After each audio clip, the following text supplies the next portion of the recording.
नमस्ते दोस्तों, कैसे हैं सभी लोग। आशा करती हूँ अच्छे ही होंगे। सोचिए अगर एक लड़की जिसने आज के ज़माने में शादी से पहले कभी इंटीमेट नहीं होने की कसम खा ली हो, जिसका बॉयफ्रेंड 3 साल से उस खास दिन का इंतज़ार कर रहा हो और उसे अचानक पता चले कि वो प्रेग्नेंट है ना विचित्र परिस्थिति। पर इसी अजीबोगरीब सिचुएशन को काफ़ी मज़ेदार तरीके से हैंडल करती है वेब सीरीज़ उप्स अब क्या, जो मशहूर अमेरिकन टीवी शो जैन दी बर्जन का आधिकारिक रीमेक है। और इस वेब सीरीज़ में ड्रामा है, कॉमेडी है, इमोशन है और तो मर्डर मिस्ट्री जैसे भरपूर मसाले भी हैं, जो कभी कभी अतिरिक्त भरे लगने के बावजूद आपको बांधे रखते हैं।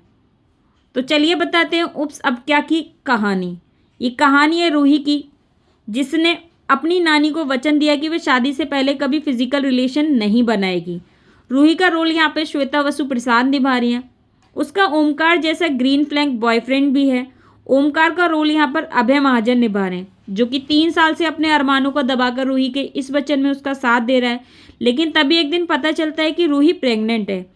आप सोचेंगे कैसे, तो होता यूँ है कि रूही अपने यूटीआई यानी कि यूरिनरी इन्फेक्शन के इलाज के लिए हॉस्पिटल जाती है, मगर वहाँ की डॉक्टर गलती से उसके यूट्रस में आर्टिफिशियल इंसेमिनेशन से किसी और का स्पर्म डाल देती है और वह स्पर्म होता है रूही के बॉस यानी कि समर का रोल यहाँ पे आशिम गुलाटी निभा रहे हैं। यानी अब एक होटल में ड्यूटी मैनेजर की जॉब करने वाली रूही अपने होटलियर बॉस के बच्चे की माँ बनने वाली होती है।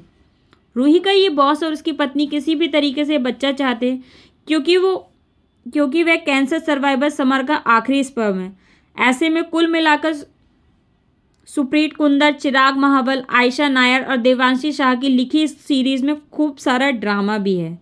इस सीरीज़ की कहानी में लगातार कई ट्विस्ट हैं। उप्स अब क्या के राइटर्स ने अमेरिकी शो जैन दी बर्जन को जिस तरह भारतीय परिवेश में अडॉप्ट किया है, उसके लिए तारीफ बनती है। कहानी में आर्टिफिशियल इंसेमिनेशन में हुई गलती से मची अफरा तफरी के मेन प्लांट के अलावा रूही, उसकी कुंवारी माँ पाकी और उसकी नानी सुभद्रा की बॉन्डिंग का प्यारा ट्रैक, रूही के टीवी स्टार पिता बनराज की उनकी ज़िंदगी में एंट्री, समर और उसकी पत्नी अलीशा के अलगाव और होटल में मर्डर इन्वेस्टिगेशन जैसे कई ट्रैक साथ साथ चलते रहते हैं, जिससे कहानी में रुचि बनी रहती है।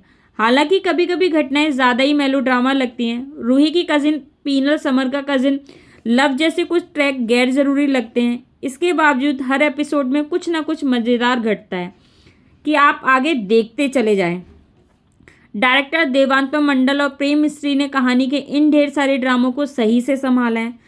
बात करें एक्टर्स की, तो वह सीरीज़ की जान है। रूही के रूप में श्वेता बसु प्रसाद परफेक्ट लगती हैं। उन्होंने बहुत ही सहज ढंग से रूही को जिया है। उसकी माँ बनी सोनाली कुलकर्णी और नानी अपर्णा मेहता ने भी नेचुरल एक्टिंग की है। इन तीनों की केमिस्ट्री सीरीज़ की जान भी है। आसिम गुलाटी, अभय महाजन, एमी अला भी अपने किरदार में जमते हैं। इनका काम भी बढ़िया है, जबकि टीवी स्टार बने जावेद जाफरी के सीन थोड़े और मजबूत हो सकते थे। कुल मिलाकर वीकेंड पे कुछ हल्का फुल्का और मज़ेदार देखने की चाह तो ये सीरीज़ आप देख सकते हैं। Thanks for watching, bye bye.